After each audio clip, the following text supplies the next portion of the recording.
And welcome to another Superversive live stream, Sunday live stream, in fact. I'm your host, Ben Wheeler, and I'm joined by Anthony Marchetta, and our esteemed guest is John C. Wright. How are you doing today, sirs? Very good, thank you. Excellent. I am fresh from the gym, and have stripped myself of my sweaty garments and adopted a non-Euclidean shape. Because I assumed that you were both clothed and Euclidean, I name you Squares. Uh, I thought about that joke. There was more information than I needed to know about your private life, sir. Thank you. A non-Euclidean utopian. So that everyone is sweatiness that was causing me a mental distress. No. Exercise is good for the mind. It focuses a writer on his duties. And cleanliness is next to godliness, so you should have hosed off before you got online. I should have hosed and prayed, indeed. Let's see, Bar One Studios has joined us. Anthony has joined us in the chat. We've got quite a party going on. So last week, for context for our new viewers, we were talking about Christianizing myth. Our big thing was the myth of Orpheus going to Eurydice. We had a few ideas. The one that I put forward was that Orpheus, because Eurydice was slain by the Nightland, is playing so sorrowfully, so puissantly, that he must be banished into the night, lest he drive the last redoubt to madness and sorrow. His brother Linus pursues him, and he must make a choice between Eurydice, hidden in the House of Silence, just within reach. If only he would reach his arm within the threshold to pull her out, she would be his again, or save his brother Linus, who is being attacked by the vicious powers of the night. Anthony, I cannot recall your idea. I'm really sorry. That's because I didn't have one, so you're right on track, actually. Oh, all right, fantastic. I am raising John's game. Sorry. No, in all seriousness, my idea was, yeah, that's good. All right. John, sorry. We were taught, I will say this, we were taught, it was the harrowing of hell was the topic that came, which was when I actually went on to Mr. Wright's blog and asked him about it, was the answer that he gave for the Christianization of the Orpheus and Eurydice myth. John, do you have any expansion on that idea of the harrowing of hell as the Christianization of Orpheus and Eurydice? Really, just beyond a word of explanation, the pagans tend to be quite melancholy, as you'd expect, since they come from a world whose gods sprang out of chaos by way of old night, and there are little glimpses of divine things in some of the pagan stories. Apollo occasionally stands up for right and justice, and Zeus and Hera occasionally hold up the marriage vows. But by and large, they're doing things like turning women into spiders because they spin too well, or flaying satyrs alive who dare to challenge Apollo for to a playing contest, to a musical contest. So the Orpheus story is one of the shortest and grimmest and saddest in the entire canon of Greek mythology, because it only has like two characters and one event. Orpheus goes to the underworld and plays so beautifully that even Hades himself, the Lord of the Dead, is moved to weep iron tears down his cruel cheeks, and he gives her permission to take his wife back to the land of the living, provided he doesn't look back. Looks back at the last minute because he, for whatever reason, and she, only to see her being dragged way back into the darkness. He then laments, and rocks and trees and birds and streams and all the powers of nature all lament with him, until he is killed by raucous Maenads, the female votaries of Bacchus, of Dionysus, the god of wine and madness. So a Christian version of that, Christian has hope as one of its three main spiritual virtues, and in the traditional Christian story, when Christ went down to the underworld for 3 days, what happened is As he approached the gates, the watchmen were astonished at this approaching light and demanded who it might be. And when the gates were flung aside by a supernatural power they couldn't understand, they fled screaming.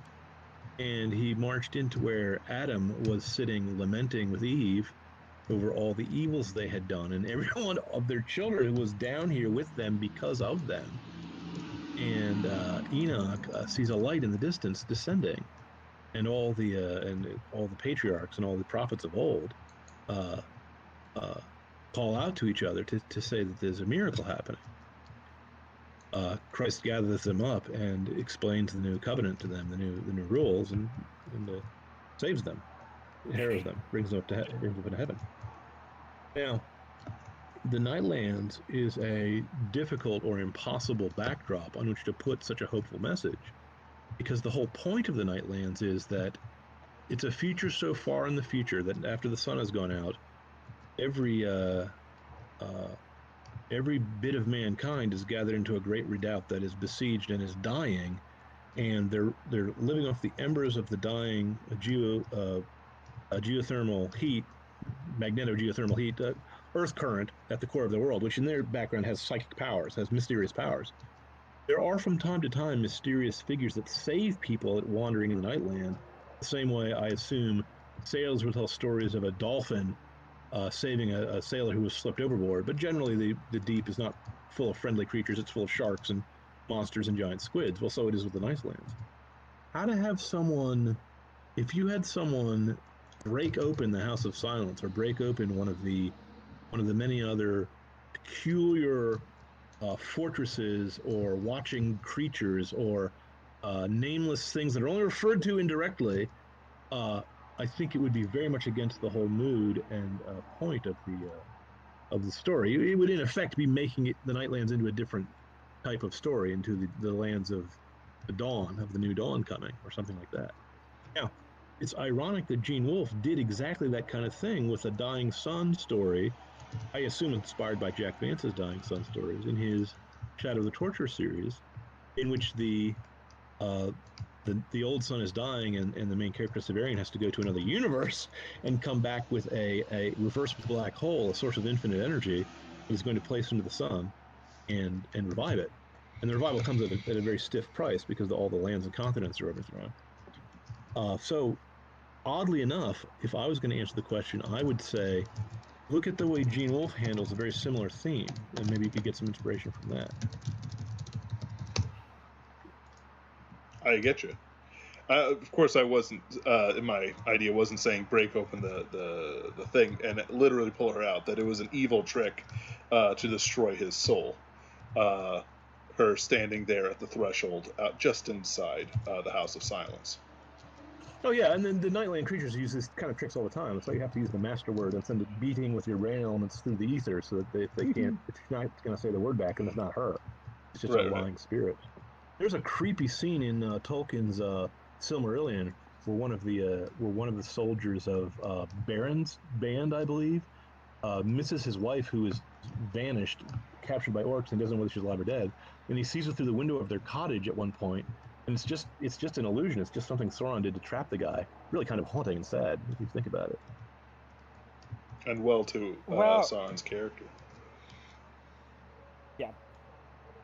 Go for it, Anthony. Sorry. Here's what I was thinking when I heard. Go ahead. No, I was telling you to go ahead. Okay, so here's what I was thinking about a Christianization of the Orpheus and Eurydice myth. You mentioned to look towards Gene Wolfe. The first thing that I looked to Benedict S, was specifically the Cry of the Night Hound. I know that, if anything, all of your Nightland stories have roots in Greek myth, but Cry of the Night Hound, the Antigone story, was the one I was the most familiar with, so I could map it out most clearly in my own head.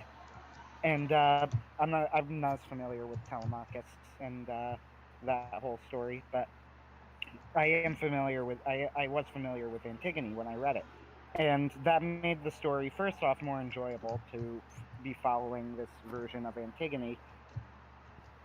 When I got to the end of it, I thought, okay, so this is, even though the Nightland, it's not a Christianization in that it's literally Christian. Like, Christ is not mentioned. God isn't even mentioned explicitly exactly, or anything of that nature, but it's a Christianization of the myth in the sense that it gives it a Christian ending, an ending of hope, an ending where love is rewarded, and that the power and that Antigone doesn't lie hanging in an empty tomb, but instead, after decades of waiting, not giving in to despair, her love for her brother is ultimately rewarded with the sight of him at the very end of her life, whole and healthy, and with his memories intact due to her journey into the Nightlands. So I said, this is the cry of the Night Hound is, I think, kind of the template that I was looking at. In order to make a proper Christianization of the myth, May I you need interrupt to and ask a question? go ahead. Why are you talking about that story as if it's a Christianization? The resolution of the story is that there's reincarnation. It's, if anything, it's Buddhist. Yeah, but I think that the theme is very Christian. The triumph of hope and love. Okay. I would say that for it to be a proper superverted Buddhist myth, that annihilation would be the ending, not reincarnation. Well, I shouldn't say that Nightlands is Buddhistic at all. It seems to have some of that some of the theosophy that was popular before the First World War, that nowadays we would call New Age.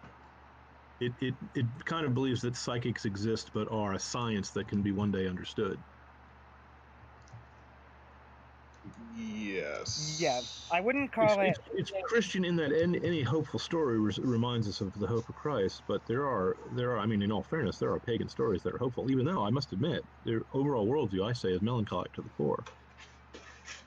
The best you can hope for is, if you're Norse, is to fight and die alongside the battles of the gods, or if you're Greek, is to get rewarded in the Elysian fields. But I noticed that in the Odyssey, even Achilles, the most famed warrior on earth, is but a shade and a shadow who wishes he were alive again, even if he was the slave of a dirt farmer.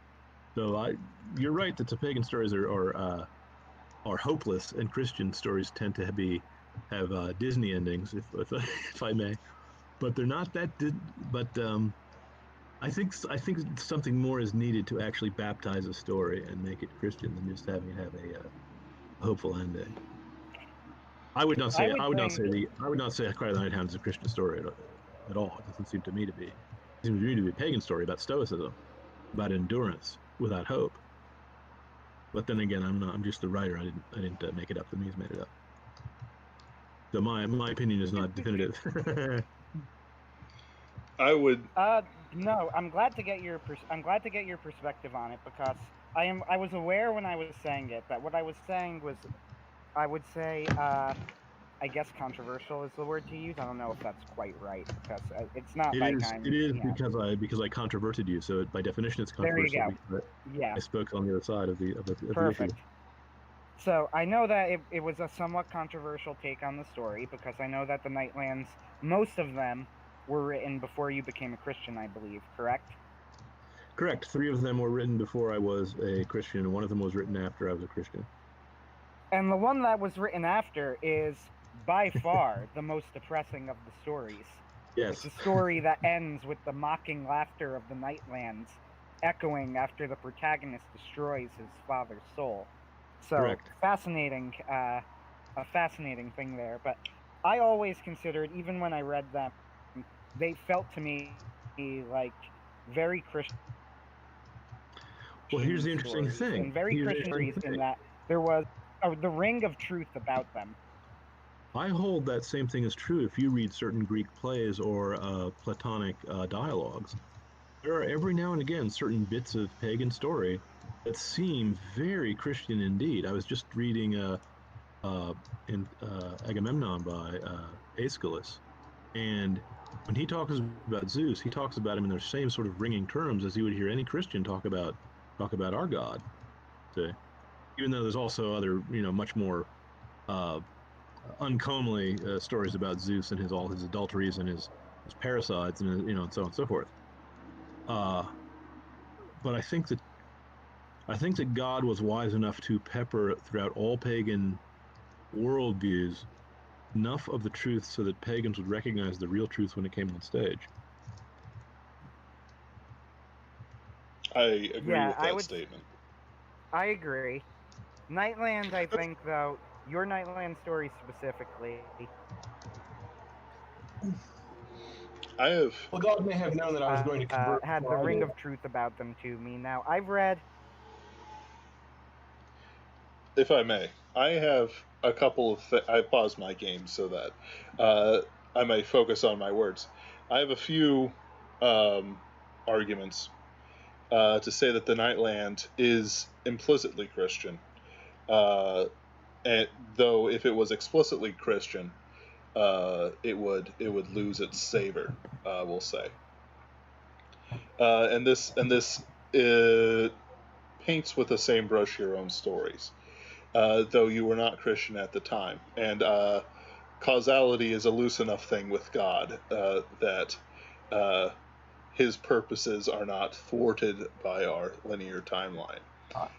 I am not even proud enough to claim that I know what the stories I write mean. I say that's the muse's business. That I do hard my to part, she does hers. So go for it. Tell me your theory. So the first theory is that I do not subscribe to death of the author as a concept.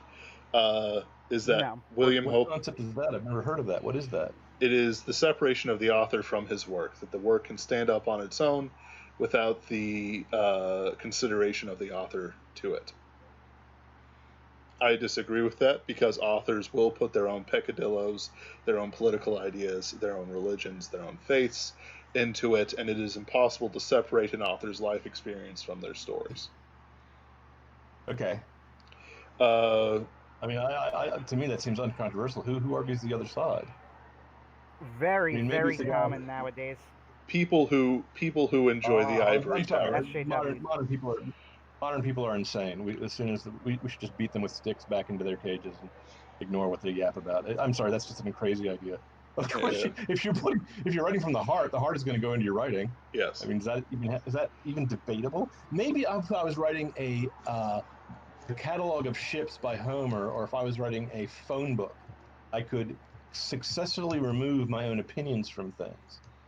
And I do, as an author, try not to preach. I don't try to shove my ideas down people's throats. But it seems to me to be a strange debate to have. How would anyone know where the one began and the other left off? How would you even begin to decide how he? See, authors stand on the dividing line between the day and the dark. We live in the twilight zone, like the old TV show, and we kind of know what we're doing, but we kind of don't, and we kind of know where inspiration comes from, we kind of don't. And so there's certain techniques that we use, but there's also hunches, inspirations, and sometimes good fairies visit you. So we kind of don't know what we're doing. And if some other person who's not even a mind reader, who doesn't even know why you or I or anyone else decided what to put in and what to leave out, I mean, unless you ask me, and unless I happen to know, I could tell you why I picked the name Helenor as opposed to the name Telemachus for a character, because I pick my names because according to a certain theory, but sometimes I don't. You know, I wrote a story where a guy was named Jet Hazard because I wanted to capture a certain sort of flavor and feel to it, but I can't analyze what that flavor and feel was. I just know that Jet Hazard was a better name than Shlomo Glickstein for an action character. Do you see what I'm getting at? Yes. But all this is prelude. We all, for the purpose of the conversation, the death of the author theory is not only not being followed, but I myself spit on it as absurd unless someone can explain it more clearly than you have. It doesn't even sound like it's worth discussing. But please go ahead. I'm talking too much. Please go ahead. I can explain it, I think.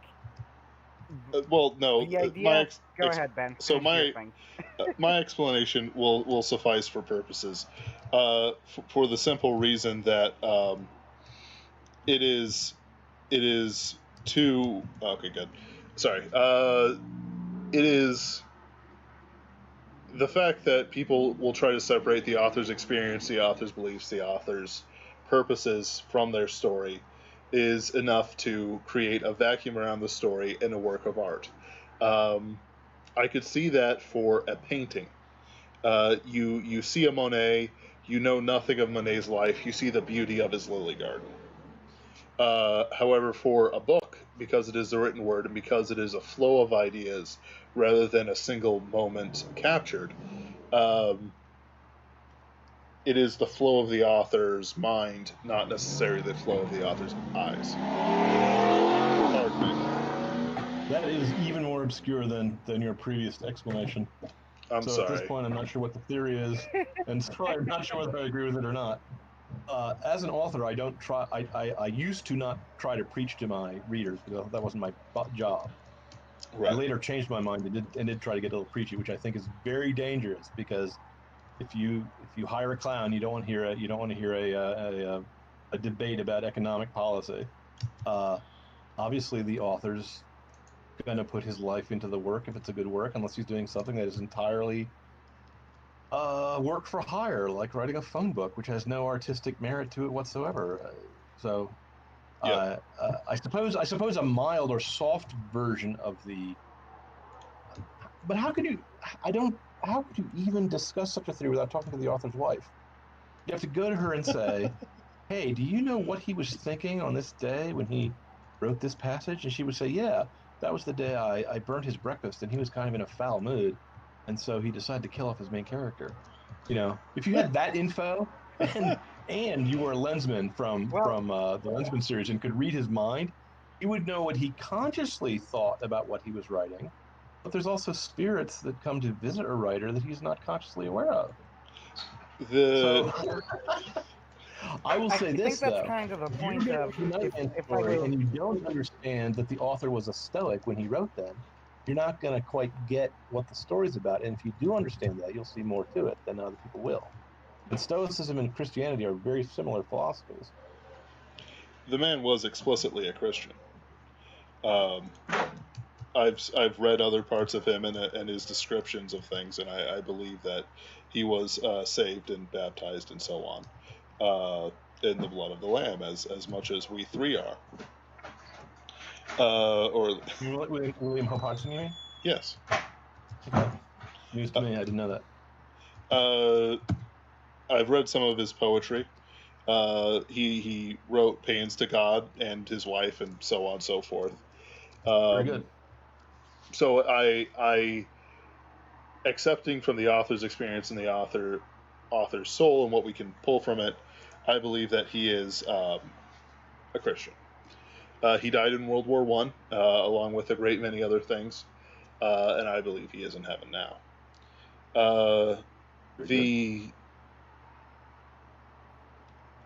The second bit is concerning the value of human life and the concern that man has for each other. There's an immense theme of love that goes throughout it and courses through it as strong as a beacon. You use it yourself for your 4 stories, which has the 4 loves. And if you in my old videos in my Reading Rainbow Emperor channel, which is defunct at this point, I also point out that there are 2 separate loves as well. The yearning for someone you cannot have, pet. I can't remember what I said for the third one, because I basically rewrote that story because it's my least favorite. And I am arrogant. All authors are arrogant. Yeah, yes. I'm glad you recognize it. But well, I do own a looking glass. Yes. What was it? I can't remember the 4th one either. It's been like 2 years since I made those videos. Well, I can give you the secret author's insight into how I wrote the 4 stories that I put in the Nice Land. Hodgson wrote a story about eros, erotic love, and so I wanted to write about philos, brotherly love. I wanted to write about fatherly love, and I wanted to write about agape. I wanted to write about the other types of love that the Greeks have words for, but we don't have words for in English. Divine love. Mm-hmm.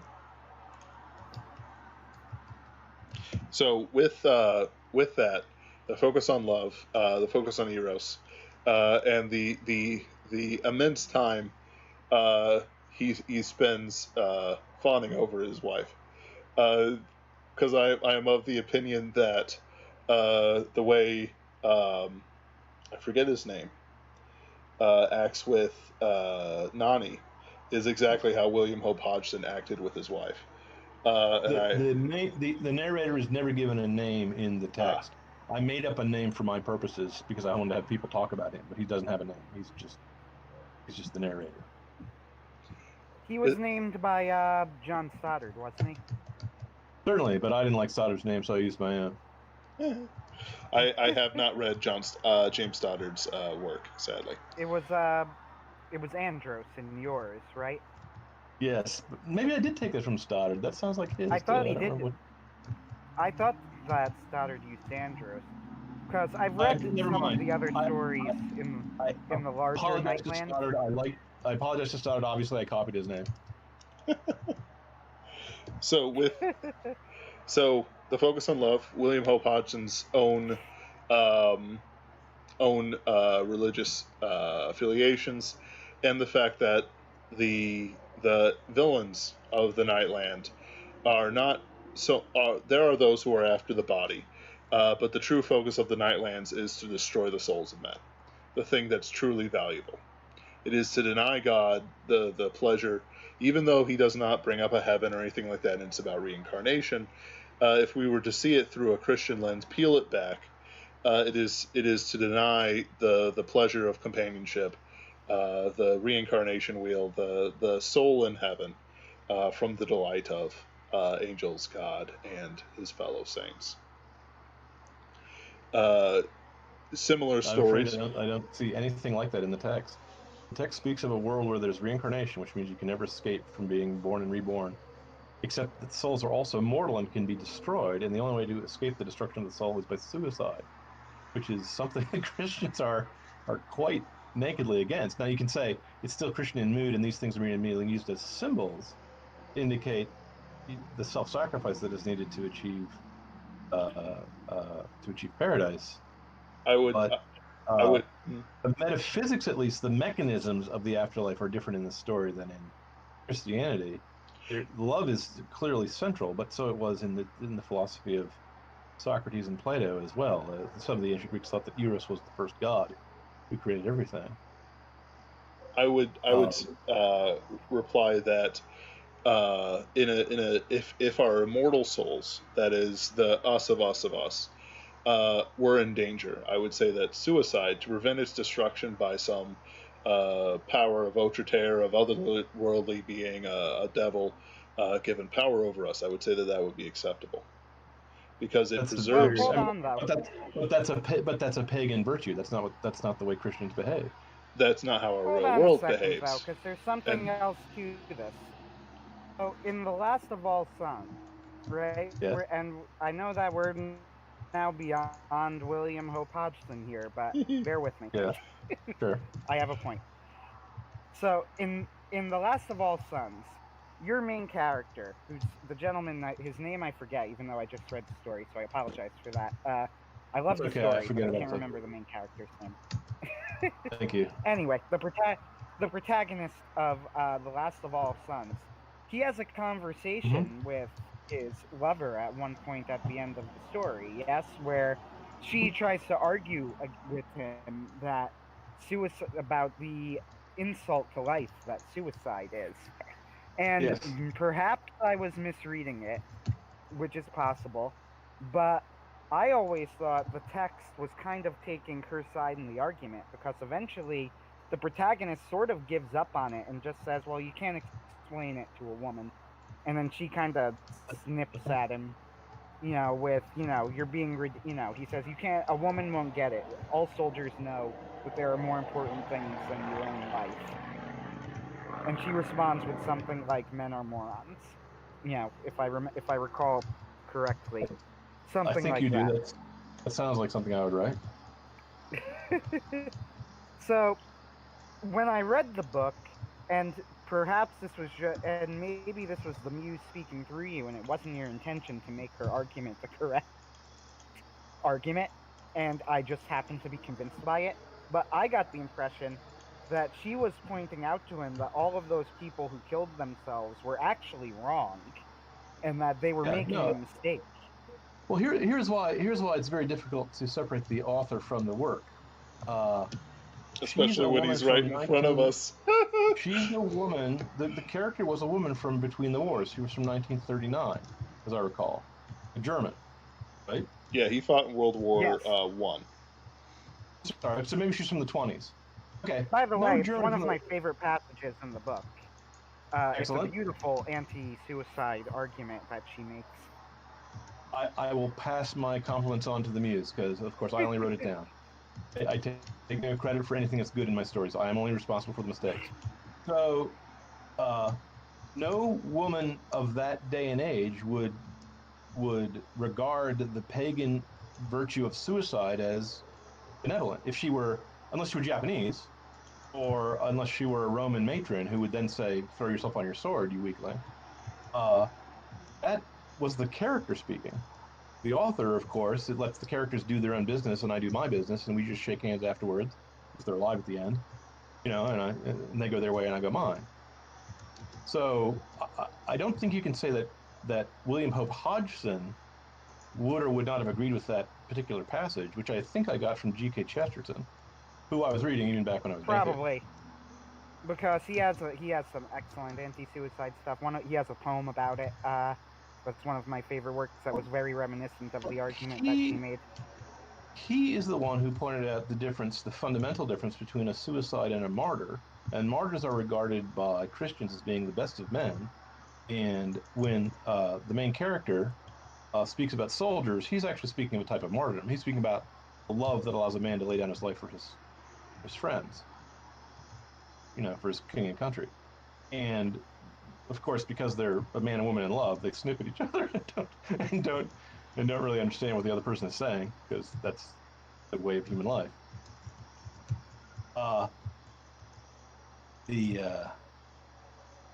That girl was clearly a Christian, and so was and the main character came from our generation, so he's a Christian also.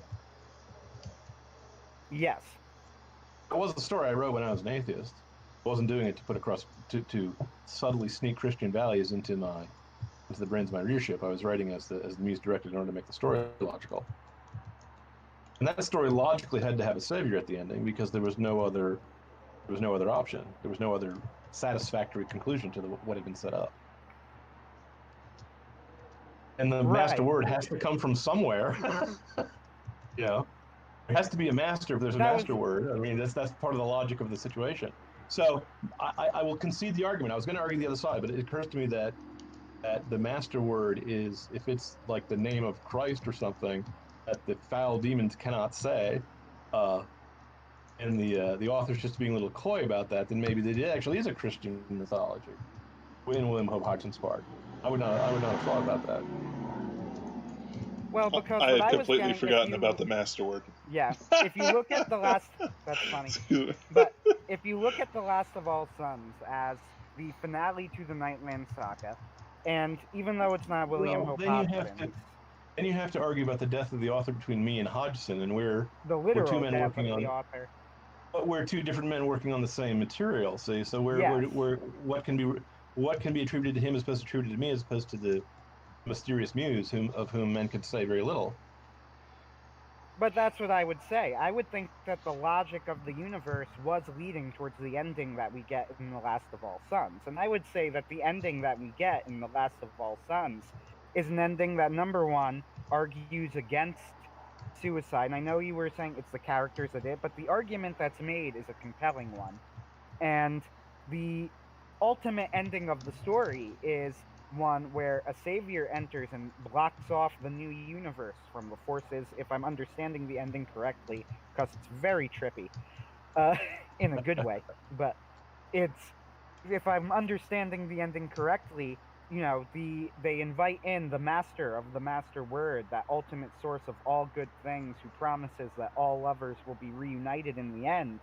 And he blocks off this creation of the new universe from the forces of the night. And you get this happy ending, but the Nightland was always pointing towards this in some sense, in some cosmic sense. That's why Andros, or X, whatever you want to call the main character of the original Nightland, in the end, he saves Andros, saves Murdath the Beautiful. He saves his lover. The Nightland ultimately points towards happy endings. It's just happy endings after great sufferings. It's a more exaggerated version of the real world, which is, in the end, is Christian. So I would say, going back all the way to the Cry of the Night Hound as Well, no, let's a before you go back to the Cry of the Night Hounds, let's just before you go on, let's just look at the very end of the original Nightlands by Hope Hodgson. The last scene is the funeral of Meredith the Beautiful, that the hero has waited an infinite amount of time through infinite reincarnations to be mated with again, to be met with again, and he has crossed the floor of hell itself, basically, to win her from the ruins of her house and to bring her back again.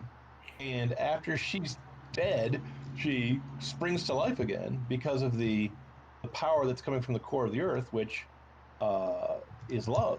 Unless I'm misreading what the symbolism is supposed to mean. So the idea that love conquers all does appear in some pagan stories, but it's also central to the Christian worldview. Absolutely central.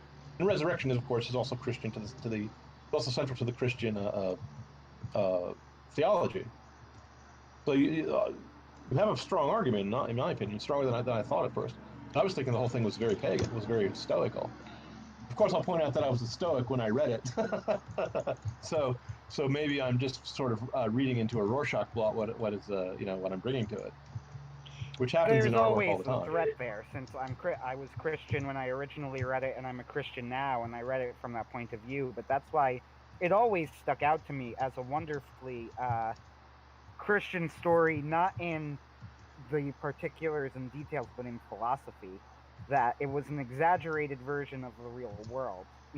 Well, Everything is here is terrible, but the happy everything's ending terrible. is already promised. Yes.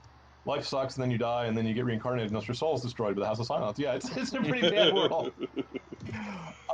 But here's another bit of evidence on your side of your argument, and that is that your friend of the author, me, was an atheist when he wrote Last of All Sons, and the logic of storytelling drove me to that ending, and it was certainly not me trying to put my worldview across, if you understand what I'm saying. Yes. I had to write up what I thought was the only possible satisfying ending to the events that had been set up. So it's what we in law call a statement against interest. If I, as an author, had been trying to put across my own worldview, I would have made it a stoical ending rather than a Christian ending. And it would have marred the story. That would not have been satisfying with what had been set up.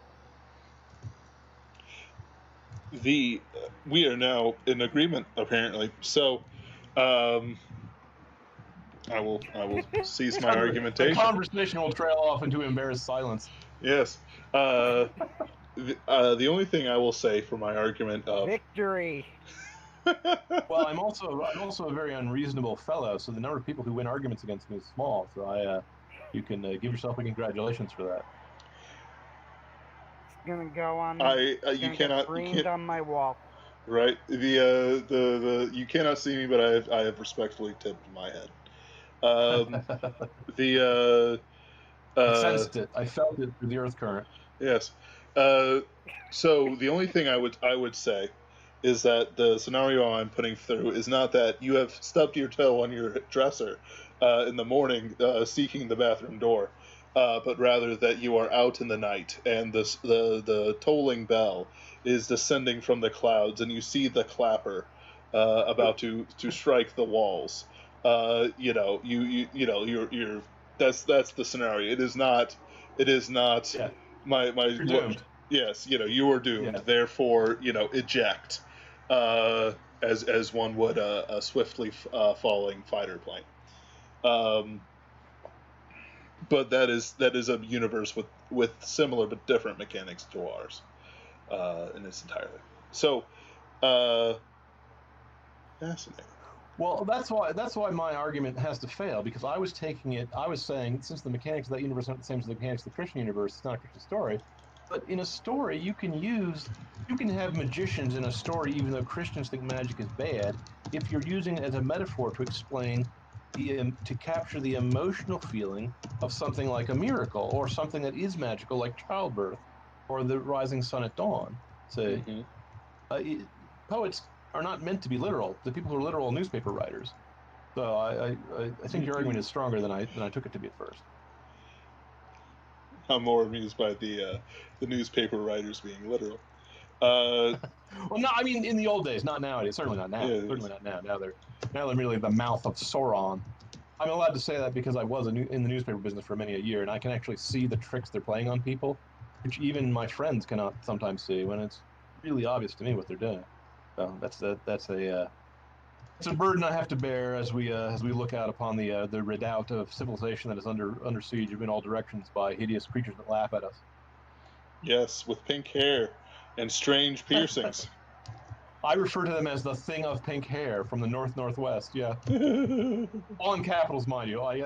The word "thing" in pink has to If all you be in call it capitals. by name, they might appear in your dreams, and we don't want that. I read that somewhere. That's what we call a fan save. So with, I'm going to take a moment while we refresh our minds. No, I still have. I'm still very curious about the original Orpheus and Eurydice topic because I'm still thinking of why Cry of the Night Hound specifically occurred to me because it showed me the direction to go in Christianizing the myth. Or this is what the lesson that I took from it.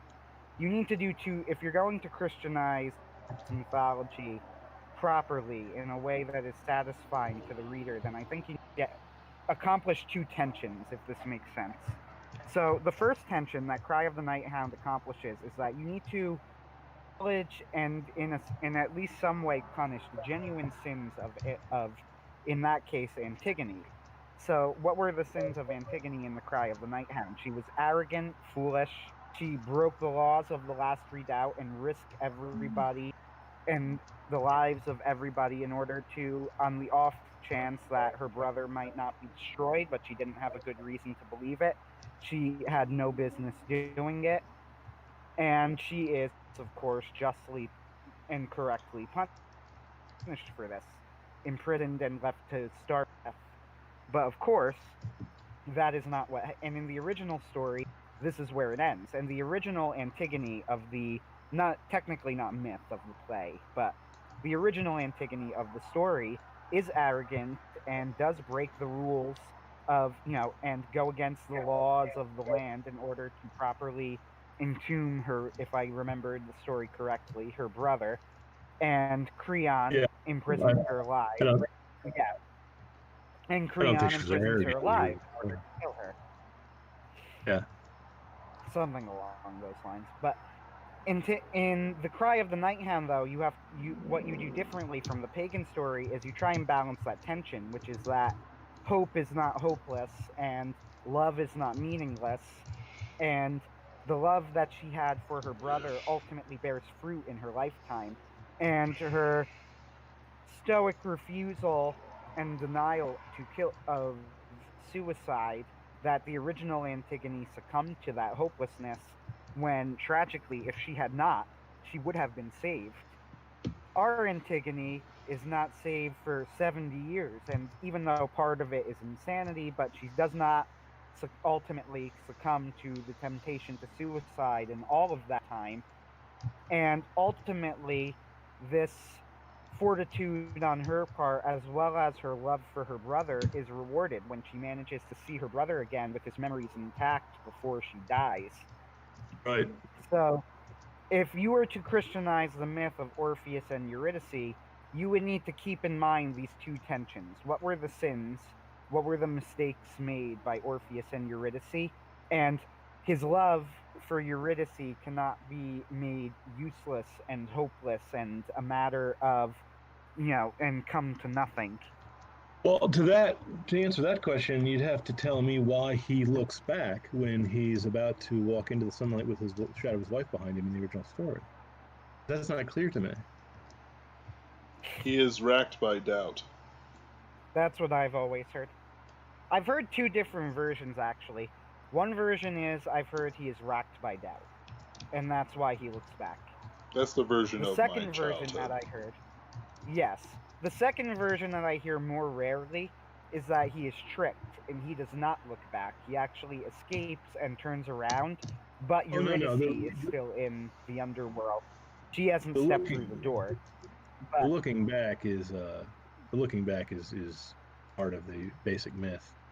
I think, I mean, Right. He looks back, but when he looks back, Eurydice is standing inside of the gateway, and he is outside, and he was tricked. And that's why it doesn't count, because Eurydice hasn't made it out. I've heard this version before. I can't recall where, but it's not the one I've heard most often. Yeah.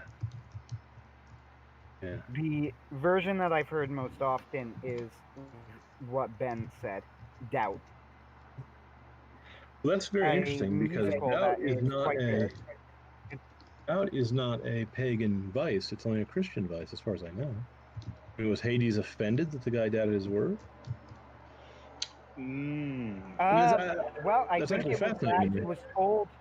he was told by the gods, if you do this, then you will get your wife, and he broke the deal. So I guess you could say it was, if I were to give Orpheus a sin, it would be the sin of hubris, that he believes his skill at the lyre is so strong and so powerful that he could bring back the dead itself and woo even the Lord of the Underworld. And the second sin I would give It's Orpheus really hard to call is that hubris, because he can actually do it. It's not hubris to do it if he says he can do it. kinda can't. Well, he didn't do it though. He almost While did you it. were talking, I was looking at my notes that I still kept for this story. Here's what I say about Orpheus. Orpheus could not restore his Eurydice from the lands of night. His attempt, nonetheless, was to show mortal men how it could be done. He sacrificed himself in one incarnation as Christ. In another, he invented the ancient art of memory, for which he was burned, ironically enough, as the heretic Giordano Bruno. It was he who discovered or invented the master word. He believes that all lovers will be united after the failure of the final central sun, into which all other stars will fall. Orpheus was one of the 7 men who returned from the land of the dead, who are the 7 characters in Last of All Suns. Those are the seven characters from mythology who returned from. You mention Orpheus in Last of All Suns, or you allude to Orpheus in passing, where you mention that it's his fall, or whatever incarnation of him, that the creatures of the Nightland made it to Earth. He was lied to. He was told not to look behind him because that would break the rule and Orpheus wouldn't come back, but it was actually because Eurydice was never coming, and he was really leading the creatures of the Nightland. Yeah, because they're tricky and horrible. Yeah. Well, the Christianization, I mean, in that version, I mean, keep in mind that was written when I was an atheist, but the Christianization of that version is the idea that Orpheus, by finding the way into and out of the underworld, even though he could not use it himself, was trying to show other people through the mystery religion of the Greeks or something, the way out of hell. But the fact that there's a way out should give everyone hope. I don't know what you could do with that. I the other thing, could not do the other anything sin with that that. Orpheus. And I the think reason there's one is, other sin though that Orpheus. hold on, continues to... let's Go ahead. Let's put a pause on it. I would say, because I am a Protestant man and believe that after death is the judgment that will lead, the sheep and goats, blah blah blah, metaphor, revelation, something, that will lead the saved man to heaven and the unsaved man to hell. Partially because I firmly believe that every man has an opportunity to seek God and to seek Christ. Unless, though I do not wish to. We're talking about how to use the topic is how to Christianize the story, how to baptize it, not how to make sure the theology is correct. Under correct theology, Nightlands could not be a Christian story because there's suicide and reincarnation, which are both things that Christianity preaches against. So, and we don't know that the land of Hades is hell, is the Christian hell. Hades is just some sort of dark archangel who's not obedient to God, and he's got a land of shadows. Maybe they're just mostly dead. Not all dead. You can, if you're writing a story, you can use the metaphor. You can use it. You can use what the Nightlands do as kind of a metaphor for any kind of evil you want. Right. Sorry, I meant more of. I would not push it that way for for him to open up the doors of Hades for others. excuse me, I should say it more like Well, that. there was a Greek mystery religion that did promise that there was a Really? way to get out of hell without drinking from the river of Wasn't that oblivion. the Orphic? Yeah. The Orphic religions? Huh. The Of Orphic all mysteries. They thought that there was a way to get out of hell. Yeah, that's why I analogize. That's why in my version there, I said there were two reincarnations of the same guy. That was, of course, a bit of blasphemy I read before I was a Christian, but still, the symbolism seems to me to be pretty clear. He's a guy who goes to the underworld and gets him out. Now, Hercules does the same thing, but Hercules succeeds. Hercules beats up Cerberus and brings Admetus back, I believe. I could be mistaken about who he brings Theseus. back. He also brings Theseus. You're right about that. And Pentheus is left behind. Oh, I don't remember Hercules succeeding. That's interesting. I'll have to look that up. He I forgot that aspect. Admetus is a woman who dies for her husband because her husband makes a deal with death. And if he can get someone to die in his stead, that he doesn't have to die. And once again, I could be mistaken the name. I could be misremembering the name. No, Pentheus stays because he attempted to wrest Persephone from... Not Pentheus, Pirithous. Pirithous. Pirithous and Theseus are the ones who go down to try to kidnap Persephone, and that is hubris. Oh, I'm sorry. I kept saying Admetus, and Admetus is the name of the man. I don't know I don't remember what his wife's name is. Knowing the Greeks, it probably wasn't important. And I said that Andros was Hercules because he's so physically strong. So Ken Dickinson has revealed something for us. As he heard it... Alcestis is the wife who offered to substitute her own death for the death of Admetus. And Hercules drags her out of hell in one play. I forget the name of the play. Sorry, go ahead. Sorry, so Ken Dickinson says, as he heard it, Eurydice was talking the entire trip up from the underworld, and then for a time she was totally silent, and he thought she was gone. In other words, this is the only time in history a man suffered because a woman didn't talk. The Greeks were also very kind of misogynistic, and his theory fits right in very well with blaming Helen for the Trojan War, even though it wasn't her fault. Sorry, like I said, I just read a Greek play, and in Agamemnon, Aeschylus plays the entire blame for the Trojan War at the lovely feet of Helen of Troy. She blames the goddess Aphrodite, so there we go. I blame the snake myself. I blame Discord, but with the three golden apsels. Though I do put Helen in the top 10. Paris is above her. Just saying. I do not put Paris below her. I'll point out something. Okay, we might mock Paris, but the last guy who looked at a naked goddess was turned into a stag and ripped to pieces by his own hounds, and he got away with glamming onto 3 of them, and he escaped alive. So, and he got the prettiest woman in the world. But if he had listened to old rock and roll songs, he would know that pretty women are a dime a dozen, and she should find one who would give him true loving. But he didn't. No, If he had given the apple to Athena, he would have been Socrates. Okay, if he had given it to Hera, he would have been Alexander the Great. But no, he gave it to the love goddess, and so he got love, and he got screwed. I mean, that's the nature of things. That's the Greek worldview. He did get to kill Achilles. Sort of.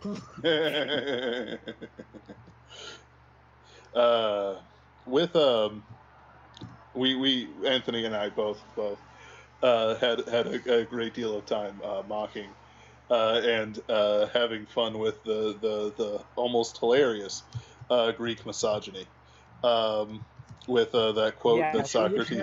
Which has its limits. My son was just rereading the Odyssey, and Clytemnestra's twin sister Penelope outsmarts Odysseus and is the only character in mythology to do so. And she was as faithful as Job. I mean, she was a paragon of virtue, and she was absolutely smart. She was smarter than wit. Absolutely. So there's some. I mean, like I said, there's some glints of. There's one. Excuse me. Sanity. Excuse me. There's a scene in the Odyssey which I always found kind of probably unintentionally, but both interesting and kind of hilarious, where I do not remember the exact context because it's been years since I read it, but it was either like Aphrodite or Athena asked Zeus for a favor, and they say to Zeus, and remember, your people got the help last time. Like you favored the Greeks or whatever, and they got help last time, so now it's my turn. And Zeus says, okay, wait. Let's hold on for a second here. Slow your roll. I'm Zeus. So if I want to do something, it always gets done, no matter what. There is no turns. There is no fairness. I'm Zeus. Now, I will help you because I decided that I wanted to. And that is the only reason. I want you to remember that you are talking to Zeus. There's no tit for tat with Zeus. There's me, and then there's everybody else. And she just kind of has to look and go, understood, thank you for helping. And there's also a scene in the Iliad when Hera is trying to get around Zeus, and she goes to Aphrodite for help, and Aphrodite helps her put on her makeup and look beautiful, and sends her with precious ointments, and she goes and distracts Zeus with the love play, while the other gods mug the Greeks that are on the side that Zeus is cheering for. So he's all powerful, but not all seeing, because basically he's. I think of them as like gangsters with superpowers, and you better give them sacrifices if you like your town, because that's a really nice town. It would be a shame if an earthquake or something would happen to it. Yeah. It's interesting that we have this modern modern perspective on the Greek gods, because at the time, like I remember reading something on it where they I don't know, some question and answer site, and someone asked, would they have considered Zeus a good king? And the answer was, yes, they would have. Like we would. The answer was that The answer was that a lot of their kings acted exactly that way. Yeah. Zeus was very powerful, and that was what was important. Let's keep in mind what the problem was. The reason why you have a king at all is Zeus kept the giants in check. Zeus established order over the earth, and he made sure that Hades was not running wild, and so on and so forth.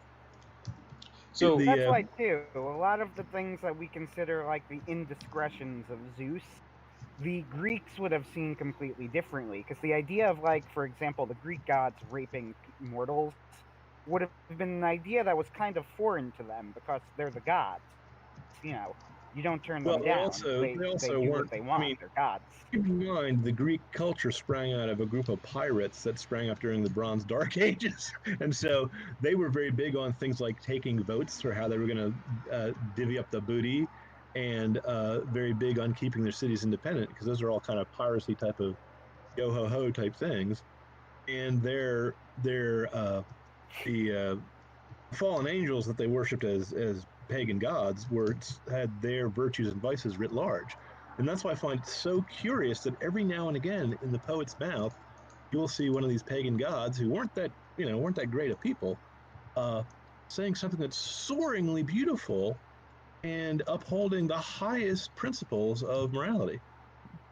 And that's why I say there's and I've said it several times now, I hope I'm not repeating myself too much, there's little glints of light in the kind of gloom and melancholy of the pagan worldview. Now, here's what I think is interesting about the entire concept of Christianizing or baptizing pagan stories, not just in the Nightlands, but in general. The early Christians took over the Roman Empire when Constantine converted. He did not order the destruction of all the Greek statues. In fact, in the Middle Ages, they went out of their way to preserve some of those things. But by way of contrast, there's almost no remnant of the Muslim paganism, very little, that was not just wiped off the books by Islam, because they don't have the same attitude of kind of respectful reverence toward their mistaken ancestors. Okay? There's a quote where a general has just taken Hyderabad during the first entrance into India, and he goes, "I have captured the library of Hyderabad. What shall I do with it?" The Caliph responds, "If it is in the Quran, we already have it, so we don't need it, so you can burn it. If it is not in the Quran, we do not need it, so you can burn it." The grim thing is that book burning quote is flung against Christians, and people pretend that it was a Christian who said it. Really? but we're not the ones who blew up the giant statues of Buddha in the in the Middle East or in Afghanistan. That's not us. In fact, the Christian world is the one that invented anthropology. Even the Romans, much as I like them, the Romans, the Egyptian hieroglyphic written language was known at that time that Caesar was alive, and such scholarly men as Seneca and so on and so forth. But none of them thought it was worth their while to take a boat trip across the Mediterranean and talk to a province that they had control of, that was part of their empire, and find out what the lore of Egypt was. It's all Christian because Christians want to save everyone, so we want to go into everyone's land. It's just it's the strangest thing. I don't. There's almost no anthropology or anything like it in any other culture besides Europe, and then only after, like the Constantine in the Middle Ages. But let me draw the conversation back, if I may, to how to Christianize things. My off the cuff basic stupid theory is that if every pagan story, even the extremely grim stories of the Norse, have these little glints and hints of light and holiness and hope and faith, every now and again, in their highest moments, in their most noble scenes, in their most deep tragedies, to Christianize any story, all you have to do is find those and expand on them. I spoke of the Norse, who are about as grim as the Nightlands, because there's no hope and you're going to die. But there's also a strain of Norse mythology where Balder, the Bright, is going to return from hell, and the new heaven and the new earth is going to rise with him, and the men are going to go live in Gladsheim or in some higher world. And the Lif and Lifrathsir are going to be found in Hodmimir's Wood. The new Adam and the new Eve are going to be found. The only two people who are going to survive the world wreck, the Ragnarok, the Fimbulwinter, are going to be the two children of men who are going to live into a brighter world. That is the Christian parallel there should be pretty clear if the Lord of Light is coming back from where he was unjustly slain and thrown into hell by the god of mischief.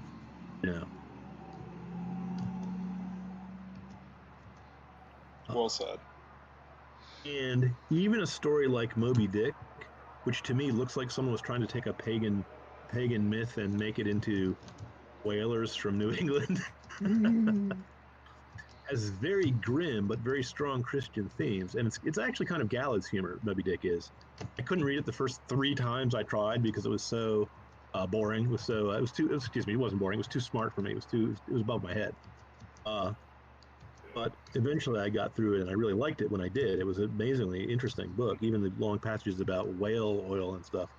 And the reason why is because he was using the whole thing as an elaborate metaphor for what it's like when a man like Israel is wrestling with God in the dark, because you're not going to win, but you might get a blessing out of it. In any case, but we're not here to talk about Moby Dick, which is way too symbolic and way too deep for me. So I do think that Ahab should show up in the Nightlands somewhere, chasing some horrible thing that is white or something. Ahab trying to stab the Great South watching thing, and everybody knows he's an idiot. But it would be sad. Because he would just disappear and no one would hear from him again. He would. What happened to Ashov? But then The only guy who is actually given a name is Ashov, who is sucked into the House of Silence and never heard from again. He led 300 of his fellows. I've tried to read other stories. I've tried to read other stories set in the Nightland universe, and I have never liked any of them.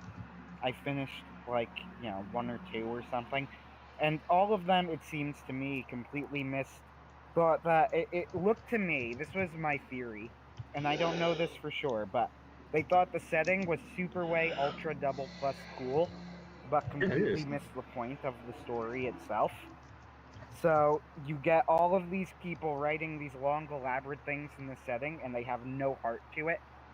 And then there are your stories, which are, you completely understood, what the Nightlands were about, which was love. And all of your stories have love as a central theme, and I can't recall any of the other stories ever executing it so successfully. The only ones that I can recall off the top of my head was one I read very recently that was somebody goes over to the House of Silence, and in order to hide from the Silent Ones, he hides behind the door, not inside the house because you can't go in the house, of course, but in the doorway where the energies block him from the Silent Ones as they walk by, and he learns that the House of Silence grants you your fondest wish, which in his case is to be knowledgeable, and I think it's implied that he's actually like descended from the Silent Ones, which is why he's not driven insane immediately. And all of it was kind of cool. It was a cool idea for a story, and I get what the author was going for. But at the same time, I had none of the power of any of of either William Hope Hodgson's original, and I'm not even really a fan of it, but it didn't have the power of the original or of your stories, because the Nightlands are really about the power of love and hope in a hopeless world. And Yeah. if it's not about that, then it's just a super cool double plus ultra awesome setting. And, those are a dime a dozen, aren't they? It's the contrast. It's the contrast that makes it feel awesome between the burning love that defies eternity and the ridiculous amounts of time, the deep time, the H.G. Wellsian gulfs of time separating their day from our day. So, I mean, in all due respect, I mean it as respect, but those guys were writing fan fiction, and I'm a professional author. Now, I also had a slight advantage over some of those other guys because when I was in law school, I ran a game set in the Jack of Shadows world. That was one half of the world was lit by the sun and had science. The other half of the world was under the Shield Moon and was run by magic. And I decided that at the East Pole, what Roger Zelazny calls the dung pits of Glive, was where the last redoubt of the Nightlands was. So I made up a lot of details about the Nightlands, and I sat there like many moderators, like many dungeon masters with too much time in their hands will do, when I should have been studying law, which I wasn't, and writing up all sorts of little nuances of how things worked that I was able later to put into my writing because I'd already fleshed it out. So they already knew what it looked like if you stuck a discus into a charging rack, because the player characters run across such things, And having a bunch of young law students go through a world you've made up to see if they can manipulate the rules you've set up and reap some sort of horrible advantage or get away from things is a really easy way to find out that. Let me put it to you this way: no GM, no moderator that I know who ran the kind of player characters that I ran in my day would have said that the Enterprise crew overcame the Plato's stepchildren by injecting themselves with a drug that gave them telekinesis, and then conveniently forgot about that superpower by the next episode. If you understand what I'm saying. Mm-hmm. If there are little flaws in your world, why can't we just make everyone younger with the transporter beam? Since it happens by mistake at least once in the show, in the next gen. If you establish something in your story that doesn't make sense or that forms a loophole for people to manipulate, having other people play around in your imagination, play around in your story, is a very useful way to play test it to make sure you've got the loopholes filled in. Absolutely. Sorry, I've been up since 5:30 my time. So if I yawn, don't mind me. And I have some hours to go before I can sleep. How late is this chat going? How long do you guys normally go? Until we're done. Okay. If you have something, Ken Dickinson says lawyers would be the most terrifying D&D players, the most annoying perhaps. It was funny he says that because I had a lot more barracks room lawyers in my undergrad than I actually did when I was role playing in the law school. Yeah. I am in a gas station for my labors, and people tried to rules lawyer with me out of getting getting out of wearing a mask. And my eternal answer is, I don't want to be fined. Wear the mask. I am immune to their pleas. The I would be a lot more happy if the masks we were wearing were like those used during the tragic millennium in the Eternal Champion series by Michael Moorcock, when he is I forget, and I can't remember which of the Eternal Champions this is. Is it Hawkmoon? Hawkmoon's England, Grand Britain. They all wear very elaborate, screaming beast masks to show their internal souls because they're trying to cover up the mutations caused by atomic war. And so all of the different castes and professions all have their own masks. And so, like me as a lawyer, I could like wear a vulture mask, or something like that, and it would be really cool. But I still couldn't breathe that well. I hate wearing the masks, and I think we're overdue to return to normal. Yes. If you want my personal opinion. I am with you. I agree. Someone called me an effing communist when I refused to do business with them, because the fines are real in my city, and so that set me a titter for a good 15 minutes, and my spirits have been good ever since. You would think a communist would refuse to do business with everyone because communists don't believe in business. They believe that everything should be put under the central control of Sauron of Mordor and then issued outward to his minions and thralls according to his infinite wisdom, because he's a Mayor, and we're just somebody wrote that book. they wrote That's Sauron a as real a commie.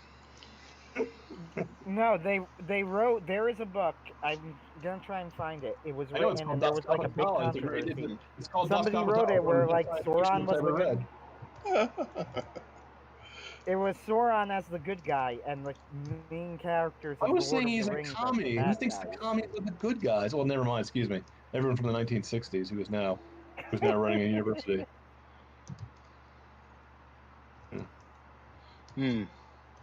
No, we have no set time. If you are fatigued or anything like that, or we've said what we've said, it's fine. It's just I'm out of ideas. You've heard my general theory is in general how to Christianize mythologies is to look for the Christian elements that are already present and emphasize them and exaggerate them, but also look to because I'm a pack rat. If I was using my writer's mask, I'd have to put on a jackdaw mask because I steal things from other people's nests all the time. If you're going to Christianize a story or a myth, look at the way someone like Dante or Milton's Paradise Lost has done it, because they do it in a very interesting fashion. Beowulf to a lesser degree. Beowulf kind of wants to have his pagans on stage as good guys, even though he knows they're kind of damned.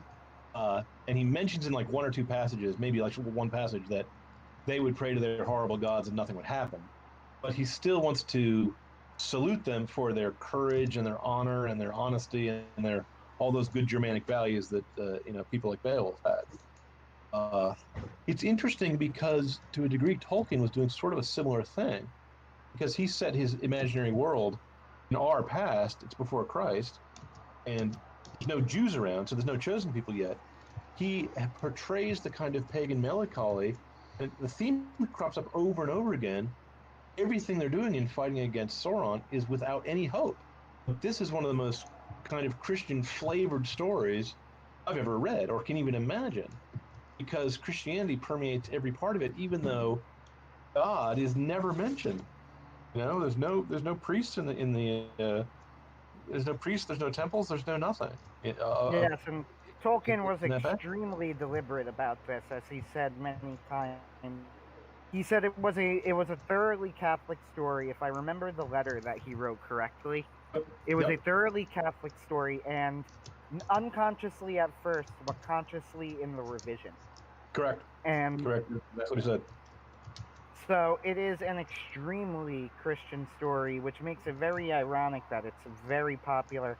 I might be using the word wrong, so excuse me if I am, but that's very popular among pagans and Wiccans, or modern neo-pagans, I should say. Well, that's why I kind of like that. This is going to sound ironic because I kind of like modern neo-pagans because I used to be an atheist, and the neo-pagans are actually closer to being snared by Jesus Christ, the great fisherman, whom they don't know is stalking them than I was. If you see what I'm saying, they're closer to the last redoubt than I was. I was more lost in the dark, because they at least know there's more to life than this world we see with our eyes, and a lot of their best myths sound like the vegetable god myths, like the Attis and Adonis, like any god who dies and is resurrected in the springtime to bring peace and benevolence to the world. Any of that stuff is leading them, even if they don't know it, is leading them toward Christianity. So I think you could. The whole point of writing a superversive story is to try to lure them in with the things they like about fantasy, and then slowly show them that the real world is a lot more that way than they think. We actually do live in a fairy tale, and it does have a happy ending, but it also has a nightmare part. It also has Disney's Night on a Bald Mountain as the second to the last act in the story we're in, okay? Because the apocalypse is coming. I hope it's farther away than it looks like, but it's coming. Get that accelerationism going. Sorry, I said I wasn't going to preach my stories. Yes? With the Orpheus and Eurydice story, it seems clear to me that the Christian core of the story is a love so powerful that it can transcend even death and the underworld. Look, Orpheus, I mentioned. I just know how to. Pardon me for interrupting. I realize I'm rude, but let me just. Right now, I just had an intuition. Here's the way I would do the Orpheus story if I was going to Christianize it. I would have someone who symbolically represented Christ offer to help Orpheus at the last minute, and have him refuse the help, thinking that he was only a few steps from the exit, and he'd already overcome. He already made Pluto cry. I mean, I would do what you were saying. I would make him arrogant at the last minute and have that be the moment when the doom strikes. Because if he doesn't get help from whatever thinly disguised version of Christ I was going to stick in, let's say a giant lion or something stupid, I'd make it clear that was why he failed. He failed not because in this case it could literally be anyone, because the idea is just somebody acting in the type of Christ in that situation. So you could use the god Hermes or something. Yeah, Hermes would be a good one because he's the psychopomp. He's the god of the underworld. Hermes, Chiron, somebody like that. Could be any. You could pick anybody. The other thing, there is one other sin that Orpheus is given that I don't know if the pagans counted as a sin. But Ben pointed this out last week. I don't know if he remembers if he did, but I think he was correct. Orpheus the Sever is so great that he's driving other people to suicide. So there is something to the idea that Orpheus what Orpheus is doing is just like, it's so over the top that it's causing problems, that Orpheus is making Eurydice into too much of an idol, which is another interesting angle to tackle. It is an interesting angle because I've seen in life, and I'm not the only one who has seen this, almost every bad thing in life is when you take a good thing and merely elevate it in rank and put it as the central, and you put it on the throne of the highest good when it's merely a lesser good. Communism is basically being charitable to the poor put above things like justice and honor and property and duty and religion and happiness and wholesomeness and The 7 deadly sins are all good things in moderation. They're become the 7 deadly sins in excess.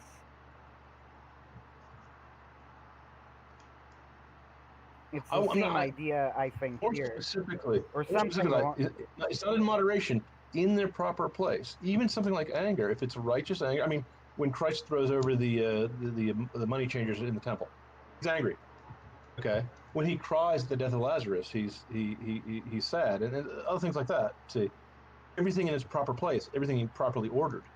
Modern people think that they get to order everything as their own heart directs, as if they are the god, and that's the basic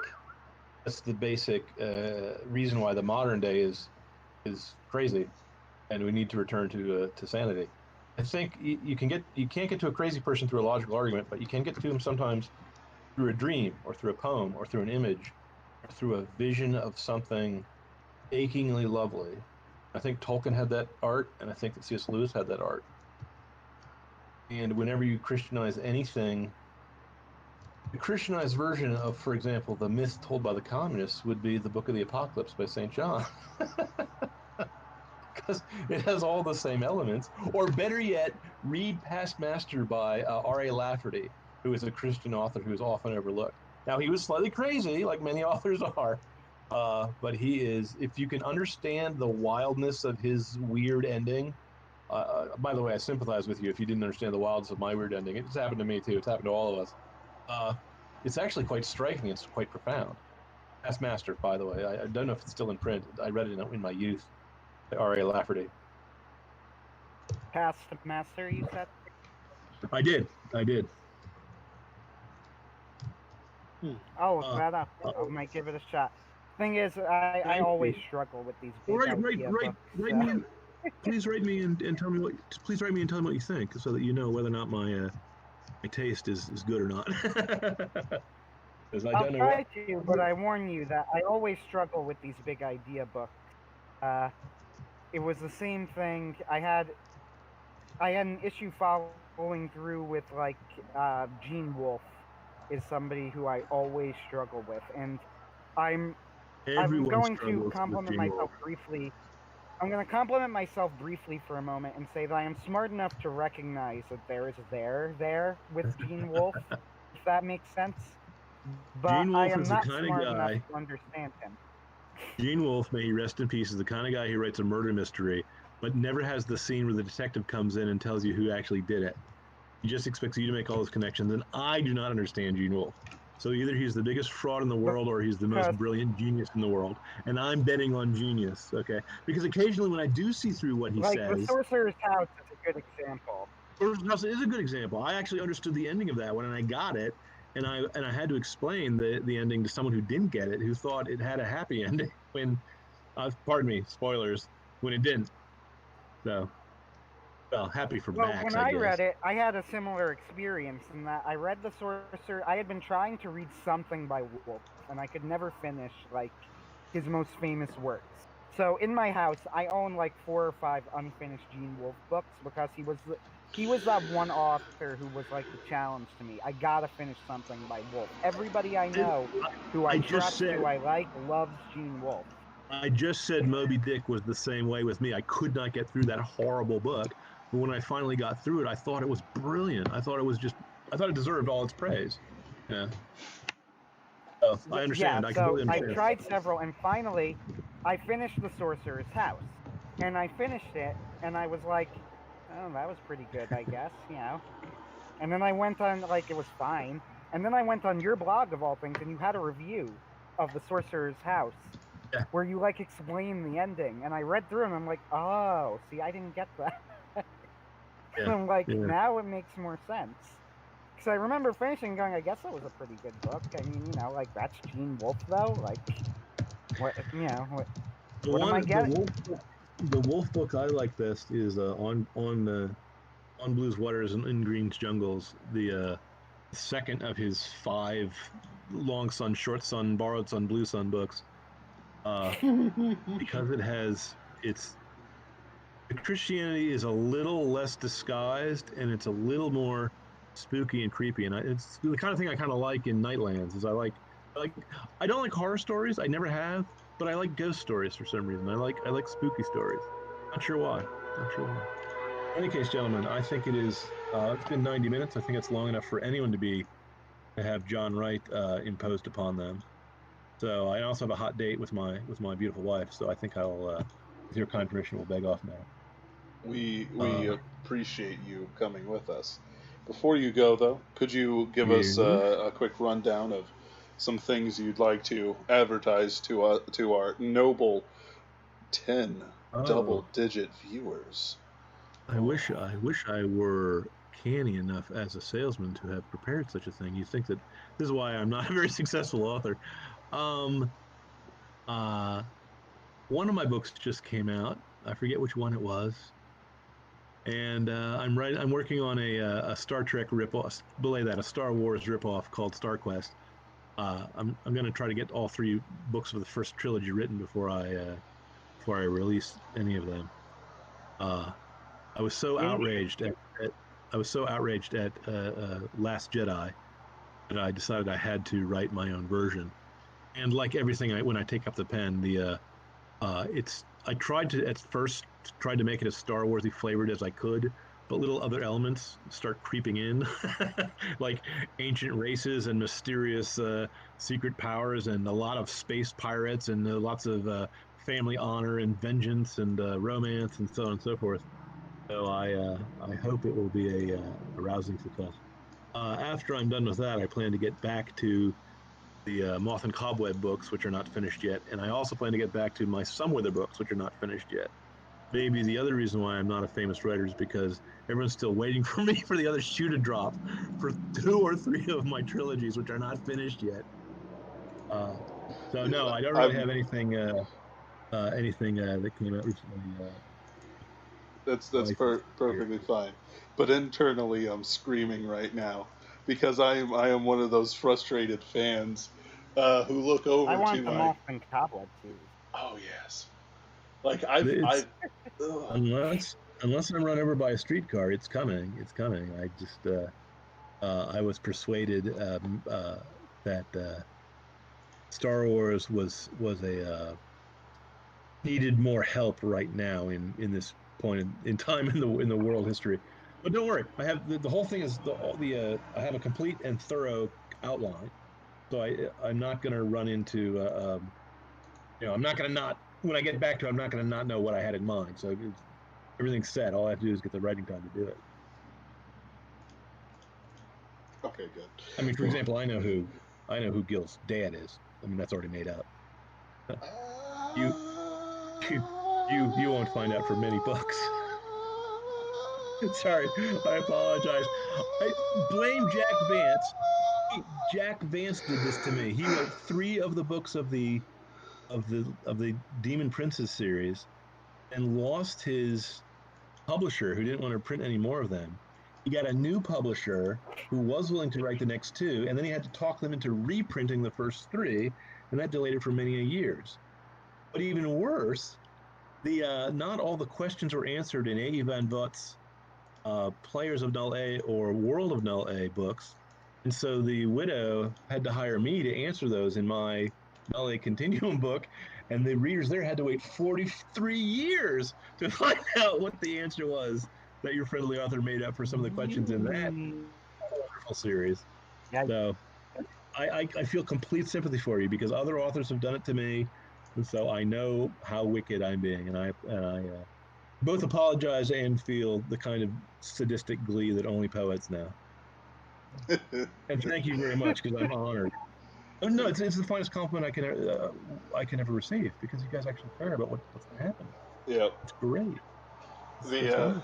We must pray very extensively for your continued health, and that the fates will not send you into another world via anime truck to be overpowered. I don't think any of us are good enough. I'd hate to be an overpowered slime in another world. That would just be terrible. And I don't believe in reincarnation anyway, so I didn't believe in reincarnation the last time I was alive. I don't think any of us are good enough poets to charm the iron face of Hades, I'm afraid. So if you're gone, we're stuck waiting. Christians are really arrogant. When we talk to Hades, it was like, hey, you're Death. Our master already beat you. Ha ha, Death, where is thy sting? Oh, no, we're terrible. we are so mouthy. This is terrible. Yes. So I don't think, unfortunately, I think that if Truck-kun does decide to isekai you to the afterlife, we're going to be stuck waiting for our own Truck-kuns before we learn the ending to Moth and Cobweb. Since neither Ben nor me. Maybe Sanderson can write the end based on my notes, because someone finished off Wheel of Time for Jordan, so. It's all written down. I'm stuck in another world, except I've got a book series to write, so I gotta get home before my readers despair.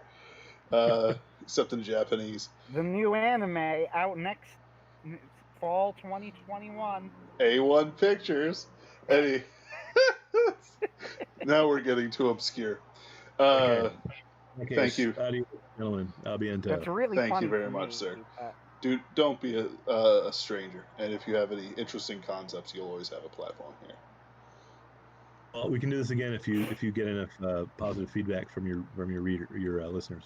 We're already we're at double digits. It's a positive feedback. Yeah. Oh! We've probably had a more popular day today than we've had in the past 2-3 months. Yeah. So minimum, and I'm being generous, probably longer, but you are to say that you are only a positive influence on us. Well, thank you. In that case, I'm coming by your gas station with no mask on, and we'll see what happens then. Sir, please. This is a blank. Please, sir, and it's like you just start whipping out the law on me, and it's like, please, I'm not a creature of logic, but we will not keep you from your No. All life. you have to do is say the law is the law. Even I Christ just don't himself want had to pay the fine. Please. Yeah. I don't want to pay the dang fine either. Besides, I'm a Catholic, so I'm supposed to abide by even Nero and so on when they're in charge, and we're actually supposed to obey the temporal authorities placed over us. Anyway, there's some noise in my background, so I'm going to go now. Have a good night. I will plug Pinkerton's Ghosts. It's on this channel. You are compelled. It should pop up in the ending screen cards. You are compelled to watch Pinkerton's Ghosts and listen to the latest episode, Bones of the Giants, starring my own character, Jack Morrow. Next week, we'll have Jim Donovan, and the week after that, Anthony's own Sean Russo, in an exciting werewolf story. Look forward to it. Thank you for joining us. Thank you for watching. Thank you for commenting. I hope you all have a wonderful rest of your night.